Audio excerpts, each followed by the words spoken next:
causas. Vocês lembram as principais causas de hiper? Lembramos? Do bócio, do Graves e do adenoma tóxico.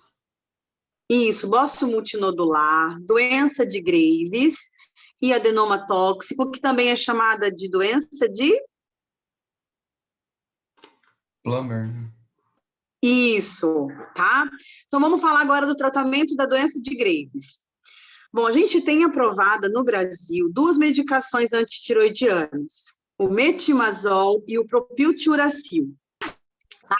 São medicações que vão agir na produção dos hormônios tiroidianos, então elas vão bloquear a produção dos hormônios tiroidianos. O que a gente mais usa hoje é o metimazol, que tem o nome comercial de Tapazol. A depender dos níveis de T4, gente, a gente vai ter doses de 10 a 30 miligramas inicialmente. Tá? Tem alguém com o áudio aberto? Pronto. Quando que eu vou dar preferência para uma droga ou por outra droga? O metimazol sempre vai ser a droga de escolha, a exceção quando a gente estiver tratando a gestante no primeiro trimestre. Que daí Oi, a gente professora, boa noite. Licença, uma dúvida. Oi, pode falar. Esse assunto que a senhora está dando agora vai ser para a prova de amanhã? É só para complementar, prova de amanhã? Só para vocês terem uma ideia, eu não cobro dose. É só para vocês pegarem, para assuntos de amanhã. Mas é só para vocês pegarem o livro rapidinho e ler lá, não vou cobrar dose, entendeu? É só porque eu não quero chegar na outra aula, na outra prova e cobrar hipertiroidismo. Eu não quero cobrar hipertiroidismo na N2, então só para falar hoje o que são as drogas, vai ser mais 5 minutos e eu já acabo, entendeu? Não é para vocês ficarem preocupados. Eu não pergunto mecanismo de ação, eu não pergunto dose, é só para você saber o nome da substância que é usada. Professora, é metinazol? Metimazol.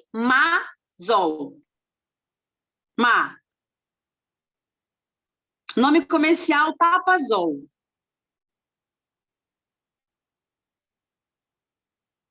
Professora, esse é o tratamento de qual? Da doença de Graves, inicialmente. Drogas antitiroidianas, vão agir na síntese, vão bloquear a síntese dos hormônios tiroidianos. Aí nós temos outra terapia também para a doença de Graves, que é o iodo radioativo. Tá? Qual que é a função do iodo radioativo? Quando a célula folicular recebe aquele iodo radioativo e ela não sabe que aquele iodo é radioativo, o que acontece com a célula, gente, que recebe uma radiação? Apoptose. Apoptose. Então, vai induzir mutações dentro daquela célula com um tempo que pode variar de 3 a 6 meses, vai haver a apoptose da célula folicular. Então, a morte celular, levando ao hipotiroidismo. O objetivo do tratamento do hiper é a remissão do hiper, gente. A maioria dos pacientes vão evoluir para hipotiroidismo pós-tratamento de doença de Graves. E aí a gente tem várias formas de conseguir essa remissão, seja com medicamentos, seja com iodo radioativo, ou em últimos casos, a cirurgia, tá? O último caso, a cirurgia, quando o paciente teve algum efeito colateral com a medicação e quando ele tem contraindicação ao iodo radioativo. Quais são as contraindicações ao iodo radioativo? Não pode ser feito em pacientes gestantes, né? Ou pacientes que desejam engravidar no intervalo de 6 meses, e também não pode ser feito em pacientes que têm oftalmopatia de Graves, tá? Muito importante. Mas eu também não vou cobrar isso em prova, só estou explicando para vocês, tá? O adenoma tóxico, que é a doença de Plummer, que é aquele nódulo hiperfuncionante, o tratamento pode ser 2 opções. Ou eu posso fazer o iodo radioativo, ou eu posso fazer o procedimento cirúrgico se esse nódulo for muito grande e o meu paciente tiver contraindicação ao iodo. Mulheres que desejam engravidar no intervalo de 6 meses, não é aconselhado fazer o iodo radioativo, não posso. Se eu quero engravidar, eu fiz iodo radioativo, eu preciso esperar pelo menos 6 meses, tá? Pelo risco de transmitir e contaminar o bebê, tá? Pode ser usado droga antitiroidiana no nódulo? Pode, mas vocês viram que há uma mutação nos pacientes que têm doença de Plummer para ganho de função naquele nódulo, e a droga tiroidiana nunca vai resolver o problema.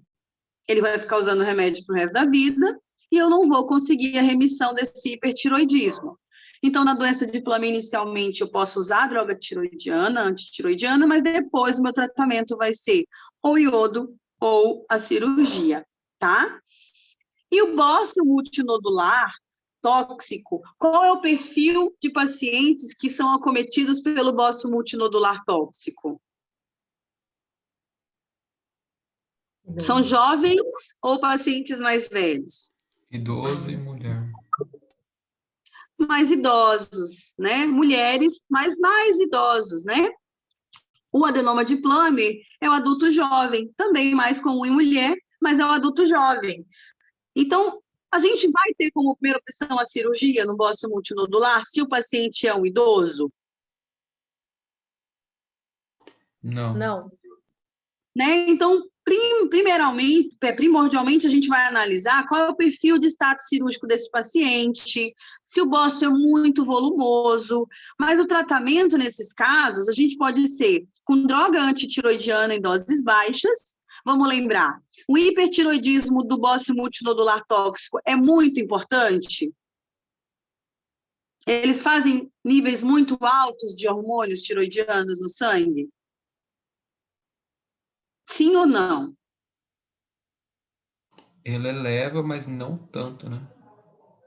É pouco. Ele faz um hipertiroidismo, mas não tão importante ter 4 livres não tão altos quanto na doença de Graves, né? Então, a gente pode controlar, às vezes, com baixas doses de tapazol, pode, sim, ofertar o iodo radioativo, na maioria das vezes, tá? E, claro, se o paciente tem um bócio muito volumoso, que nem aquele bócio que eu mostrei para vocês, que a gente chama de bócio mergulhante, que desviava a traqueia, o tratamento, se o paciente tiver condição cirúrgica, vai ser cirúrgico, tá? Então, são essas as possibilidades terapêuticas no tratamento do hipertiroidismo, tá? Não vou perguntar dose, mas é importante que vocês saibam futuramente, para provas de residência, existe uma complicação muito comum não, incomum, mas muito grave, muito rara, mas grave, com as drogas antitiroidianas, que é a granulocitose, tá? Então, pode haver, em alguns casos, graças a Deus que são raros, de o paciente, gente, ter uma queda brusca e muito grande da contagem de leucócitos às custas de neutrófilos. Então, eles fazem uma leucopenia importantíssima, que a gente chama de agranulocitose, e o paciente acaba tendo desenvolvimento de infecções oportunistas. Esses casos, o paciente é contraindicado a continuar usando a droga antitiroidiana, tá? Então, eu sempre acompanho com 30 dias, após o uso do tapazol, o hemograma, tá? Então, se o meu paciente mantém leucócitos normais, ótimo. Se durante esses 30 dias de início de medicação ele tem alguma infecção, uma infecção de urina ou dor de garganta, ele é informado para procurar uma emergência e já fazer um hemograma, e ele manda esse hemograma para mim. Se ele começou o tapazol hoje, daqui 2 semanas ele teve uma febre, ele vai na emergência e faz o hemograma. Recebe o hemograma. Se tiver leucopenia, ele suspende o tapazol para poder reavaliar. Se ele teve uma infecção e teve uma leucocitose, ótimo, ele teve uma infecção por outro motivo, trata com antibiótico, mantém o tapazol, tá? Então, é uma complicação, efeito colateral grave, mas raro, tá? E costuma cair muito em prova de residência, tá? Já estou dizendo que costuma cair em prova de residência, porque eu não vou pedir em prova, tá? Estou explicando para vocês, porque eu quero fechar isso, eu não quero ir para a N2 e tendo que fazer questão de hipertiroidismo, porque a matéria da N2 já vai ser muito grande, tá? Aproveitando que a gente está aqui, vou dar uma colher de chá Tem alguma dúvida para a prova de amanhã? Eu tenho, professora. Só rapidinho, Pode falar. a dúvida do que você acabou de falar. O metimazol, que é o papazol, ele é contraindicado em gestantes? No primeiro trimestre. Tá. Ele Aí, aumenta o risco de malformações. tá. Aí, no caso, eu utilizaria o quê? O O iodo? propiltiuracil. Propil, tiracil. Propiltiuracil. Tá. E é tapazol. Tá de tatu, pá de pato. Tapazol. Tá. Tá?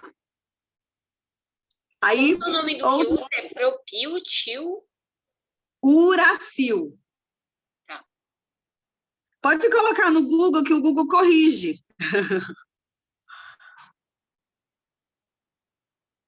Propiltiuracil.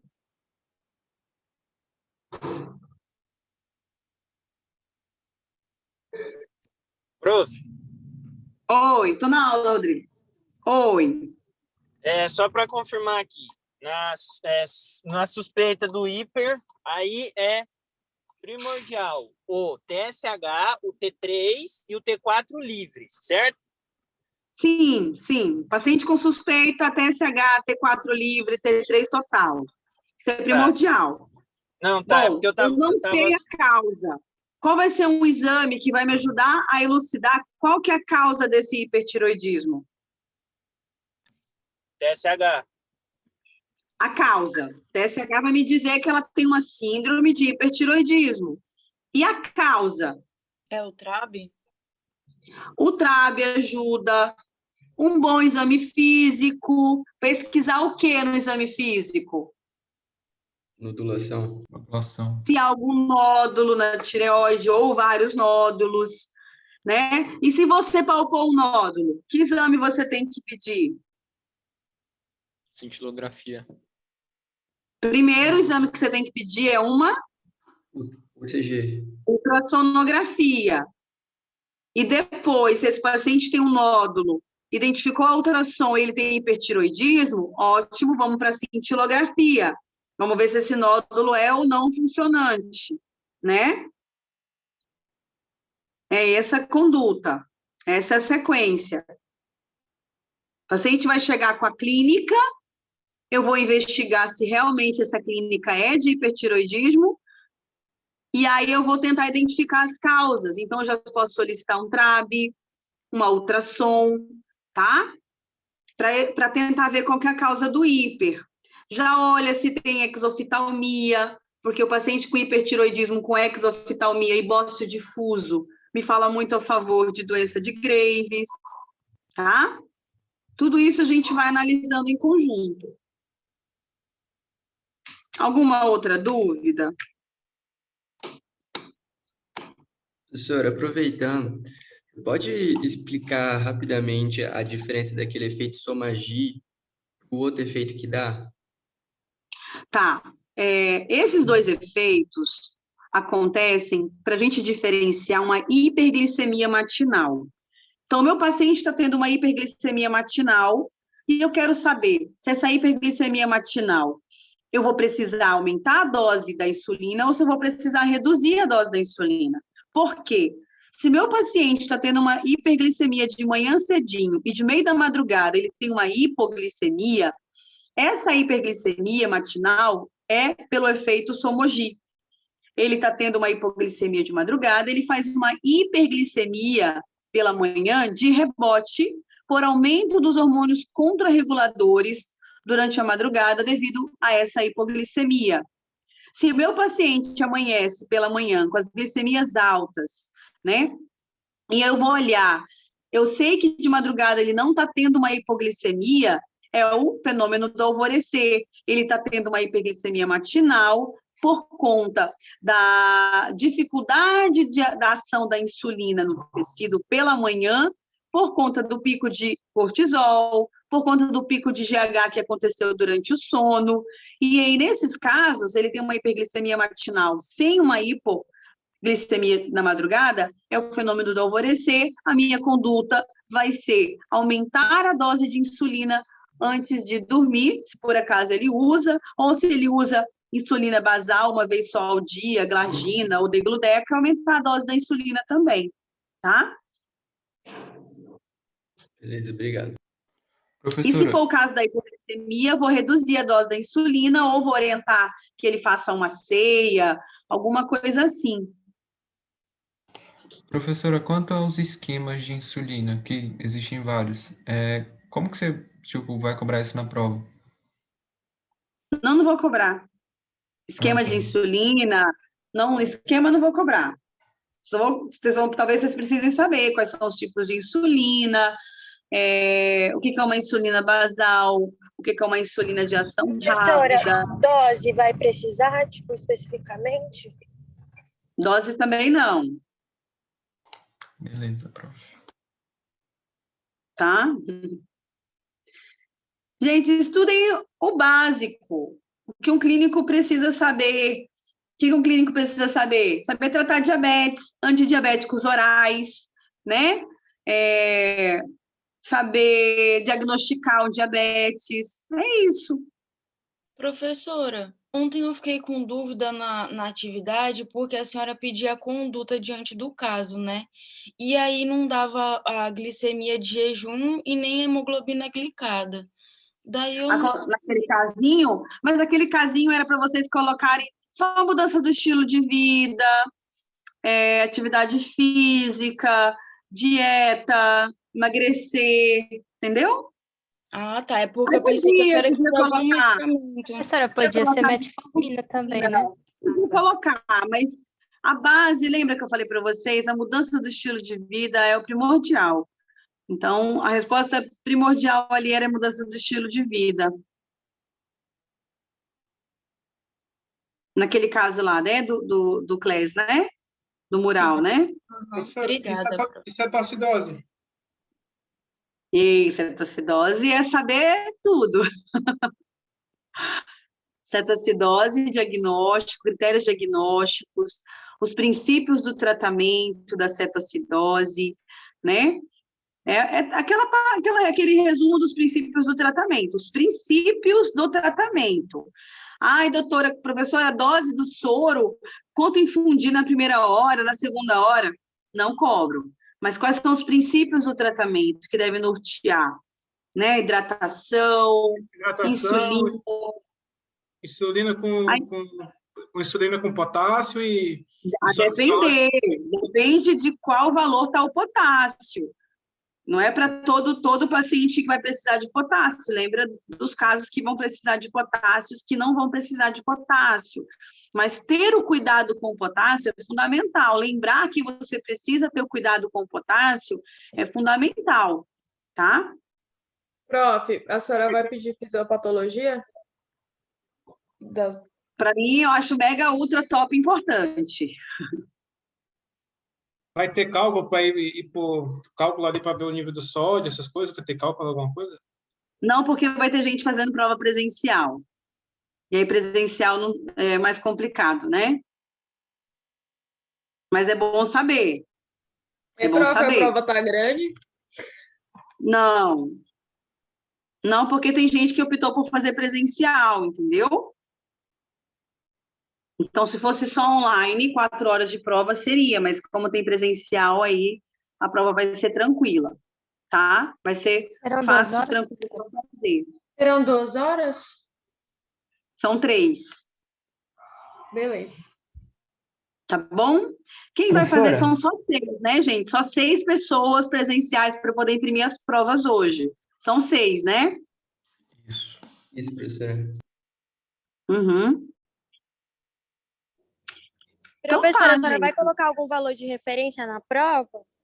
Ou não vai precisar? Todos os casos clínicos têm valores de referência, tá? Valor de referência de tudo, de TSH, de T4 livre, de sódio, tudo. Até a prova de título que a gente faz tem valor de referência, fiquem tranquilos, tá? Professora, outra dúvida, aqueles mecanismos do receptor, da insulina, aquele, tipo, tirosina quinase, sabe? Todas aquelas etapas a senhora vai querer que a gente coloque, tipo, decoradinho em tudo, ou não vai precisar decorar? Decoradinho não, mas a fisiologia. Eu quero que vocês saibam fisiologia da tireoide, fisiologia da insulina, entendeu? Vou querer que vocês saibam qual é o processo para a síntese dos hormônios tiroidianos, as etapas, e a síntese relacionada à insulina, mecanismo de ação da insulina. Querer? Tá bom? Pode dar uma revisada aí, tem muito tempo ainda para vocês estudarem. Fiquem tranquilos, a professora não quer o perfil de ferrar com ninguém, viu? Não é o meu perfil. Ô, professora, mas a gente já tá ferrado mesmo. Tá não, gente, fala assim não. Tá não, vai dar tudo certo. Se não der errado, vai dar certo. Tá mais para dar errado do que para dar certo, então. Não, gente, estudem. A gente guiou um pouquinho aí, dá certo. Vai que dá. É na fé que dá. Tá? Até amanhã, então. Tá? Se alguém decidir fazer presencial, manda mensagem para mim que eu imprimo mais provas, tá? Beleza, professora. Tá bom, ô, professora, obrigada, viu? Boa noite. Boa noite. Obrigada a vocês. Eu sei professora. que de vocês é uma correria, vocês tiveram aula. Eu agradeço a oportunidade de ter aceitado esse videozinho. Eu tentei realmente enviar, mas ficou com 1,5 GB o vídeo. Daí não foi, tá? Tá bom, prof. Valeu. Tchau, gente. Boa noite. Bons estudos.